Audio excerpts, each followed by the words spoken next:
Hello. Today, I have with me my father. This is Larry McCully, and he has been my dad my whole life. And he has witnessed quite a lot of my mental illness, my physical illness, and now my transformation and my healing. So I just wanted to bring on somebody who witnessed me to just give his testimony of seeing me from a front row seat transform into a completely different person. So hi, Dad. Hi, Em. How you doing? Good, good, good, good. Good deal. So let's just start back in like 2017. Was I living with you in 2017?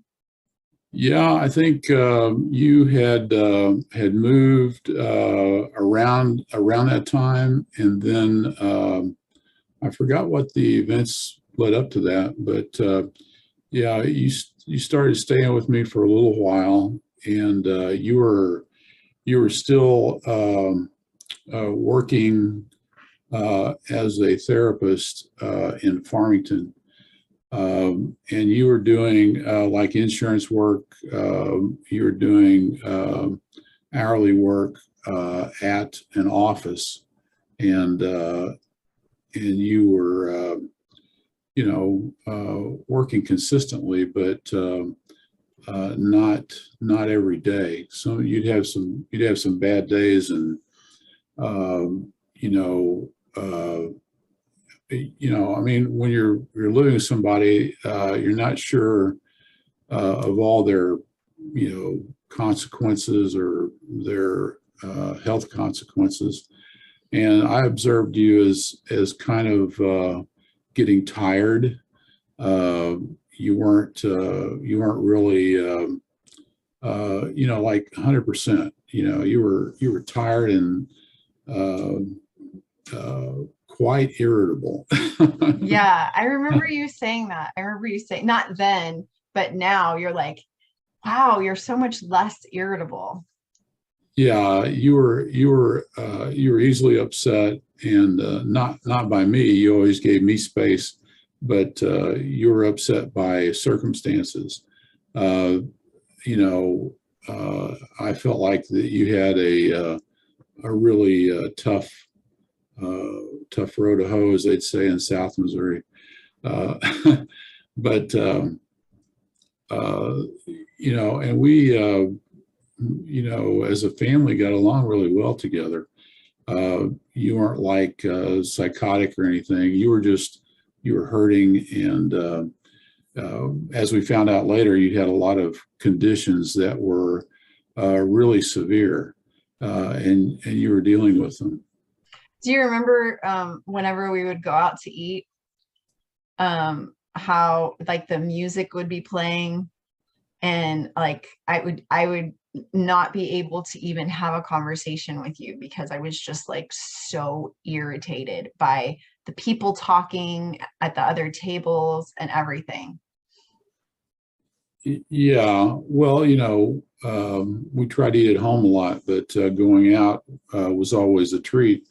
But yeah, you were inconsistent in how you felt from day to day, ups and downs. And at the time, I didn't realize that you were uh, affected by all these maladies and the bipolar condition. I really didn't understand it.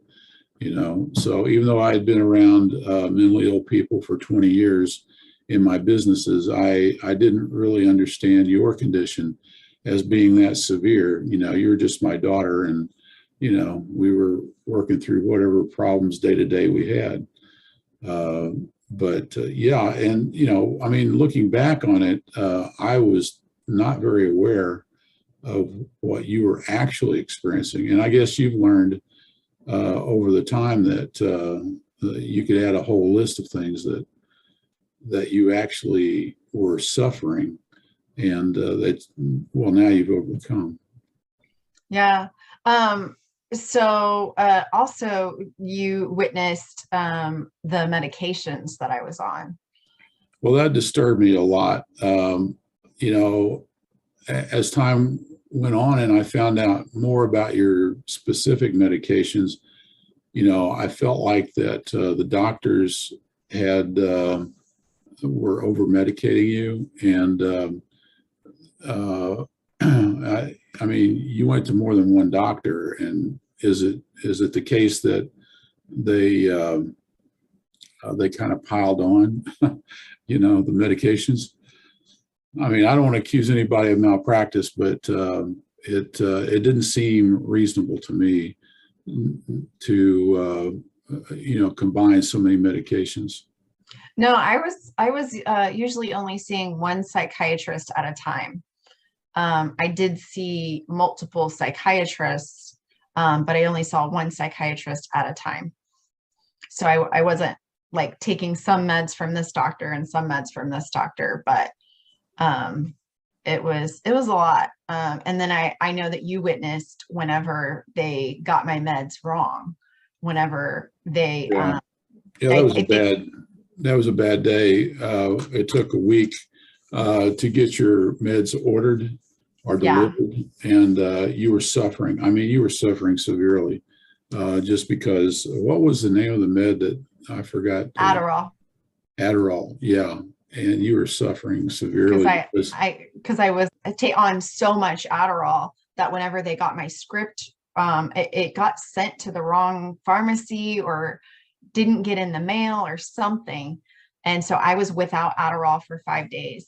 Yeah, and And I drove to St. Louis just to make sure that they got the order right, you know, and I mean, I couldn't get the med, but I could get the order right. So whatever paperwork had to be delivered, I went and delivered it because I knew you were hurting. So I forgot about that, Dad. You drove to St. Louis to go get my script. yeah, because Yeah. they couldn't, I mean, mailing it would be 3 or 4 days. They don't have postal service anymore in the United States. So I had to go get it, which I was happy to do, you know. So Yeah. yeah. Yeah. What was it like taking care of your son during this time? That was definitely tough. I think I did an excellent job for, what I was going through. He always got to the bus stop on time, was fed, was clothed, was bathed, was taken care of, but it was just the basics. I was just debilitated. And there were many times that I was thankful for his video games that he was playing, because then I could go back into my room and just kind of like check out for a minute, because everything was difficult for me. Conversations were difficult for me. It was so mentally ill. And it like I said, it was tough for me even to go out to eat, because everything was just like these nails on a chalkboard for me to hear the kitchen, for me to hear the music overhead, for me to hear the table next to me talking. Like everything was just driving me nuts. Well, you know, Abram didn't really suffer because of that. You know, he was a young boy and he had fun, you know. So, Yeah. you know, he showed you deference and respect. And whenever you were in bed for a day, you know, he didn't seem to have a severe problem with that. So he adapted to you. And I think, you know, I don't think he suffered from inattention or anything like that. I think he had plenty of love and nurturing. So that was very good that you're able to take that part of your life and make sure that it didn't deteriorate, you know, but your job suffered, you know. Yeah. I would have entire days that I would have to call out because I couldn't get out of bed. And so what was it like for you? Because I'm sure if you've seen me for that many years not functioning, what was it like for you whenever I started functioning, when I started eating this way and my brain started clearing up? Um, did you think it was just kind of a phase, or what was that experience like for you? I didn't think it was a phase because it was very deliberate on your part. I know that your brother helped you kind of get oriented to a possible solution. We didn't know if this way of eating would work, and then you took it and you developed it. You applied it. So it wasn't like it was a guess, because you had somebody that you knew of that actually had had success with it. And so you were taking the approach that, I want to try it. And you did. And it was nothing less than a miracle from my perspective. The transformation was quick, and it was long lasting, and you never reverted back. You were getting stronger, you were getting more clear. I remember one day, I guess it was in the early spring of maybe 2019, I talked to you on the phone and you were slurred speech, and I'm thinking, man, this is really severe. And that cleared up within a few weeks after you started your program. That was the MS. Yeah. Okay, the MS was, yeah, and of course, I wasn't with you at the time, so I didn't know that you were suffering just to drive Abram to school, or you were trying to get from your bedroom to the bathroom. It was a struggle.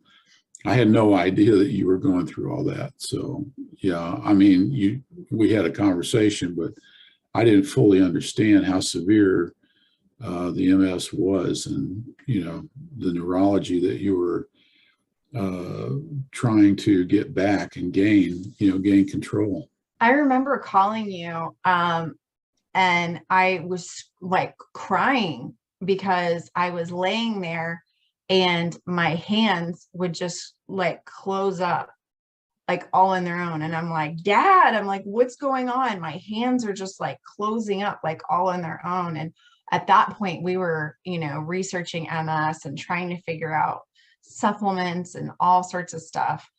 And you were such a strength to me to just kind of like calm my fears. But I'm sure you, as a dad, you didn't know, what our future was going to hold, even though you'd watched me with all of this mental illness, and now I had the MS.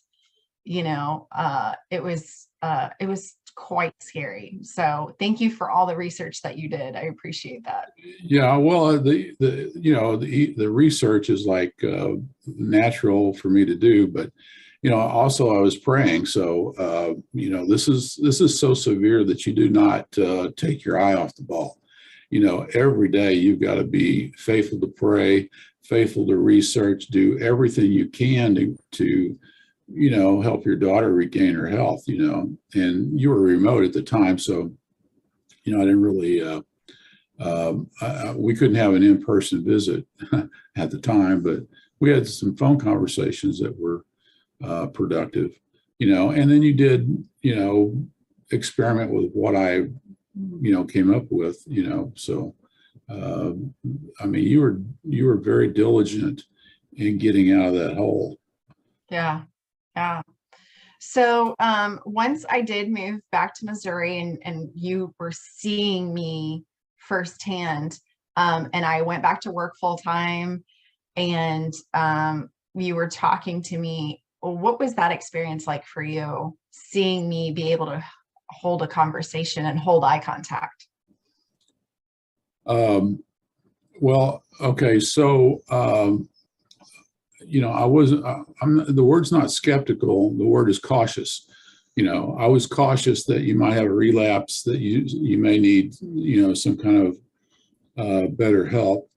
But I mean, daily you showed me that you were actually stronger, and stronger and stronger, so that was cool to see that, that transformation.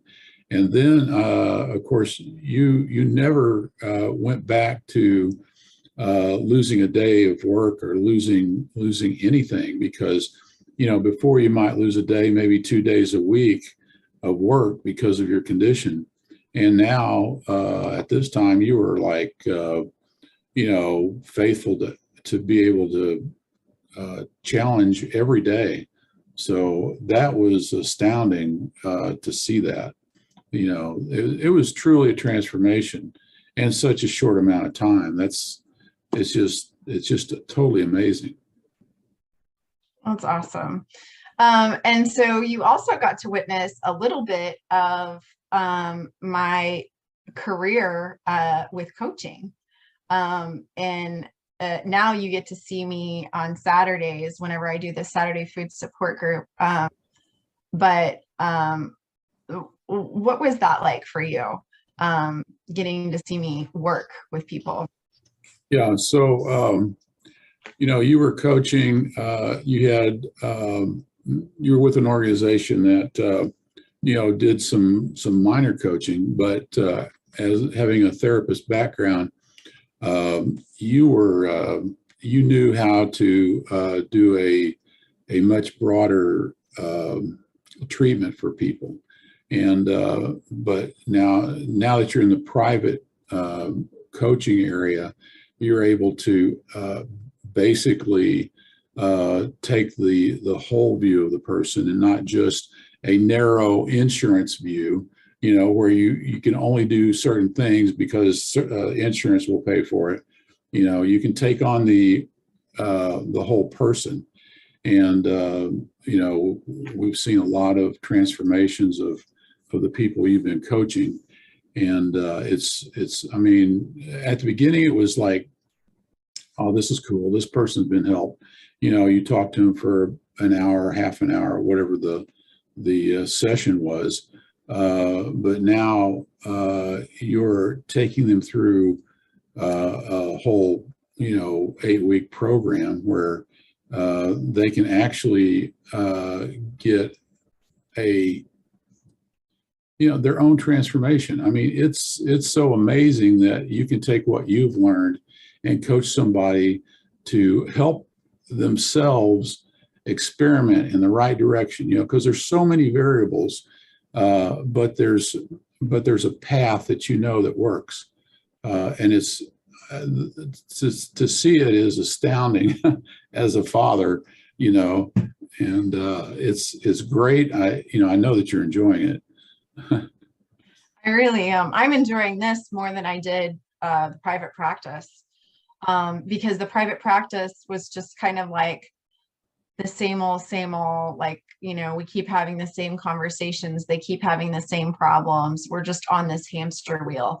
And then now I'm getting to have the conversation and then watch them heal, like before my very eyes, and watch them transform.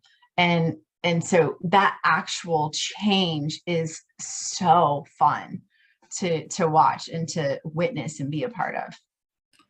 Yeah, and so I'm helping you a little bit with your marketing, and I get to see the back office side of this, and I can see that you've got clients that are more than willing to give a testimonial. And the transformation that they receive makes them so enthusiastic about what you're doing for them, that they're not shy. They just want to tell other people about what's happened to them. And the process that you've developed is repeatable. It's not just a guess, it's something that you lived through and that many of your clients have lived through. So it's a solution that's been proven. And I guess that's one of the biggest things that impressed me, was that you have put something out there in the world, and it works, and it's proven, and it's repeatable. So it's something that is very productive for society. There's, not enough people know about you yet, which we're working on, but yeah, it's great. I mean, it's like watching, Albert Pujols or somebody like that. Knocking it out of the park. That's right. You hit a home run. It's pretty cool. To watch me go from debilitated, and in my bed. And I remember I wasn't even able to make eye contact. I would come out of my room with my hoodie over my head and I would just shuffle into the kitchen and I would maybe grunt at you. Like, I don't even think I used words sometimes. I'd be like, huh, okay, yeah, whatever. And then I'd shuffle back to my room on the bad days. And then to now see me knocking it out of the park. Yeah, this is awesome. So, it's good to be in this situation. And I hope that you have many clients that you can help, get out of the hole, so to speak, and live life again and have peace and joy in their life again.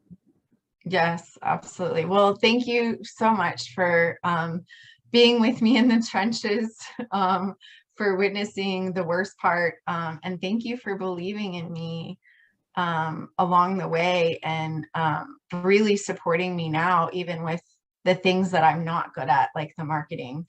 Having you along for the journey has been just a dream, an absolute dream. So thanks for believing in me, Dad. I love you, babe. Take care. I love you too. Bye.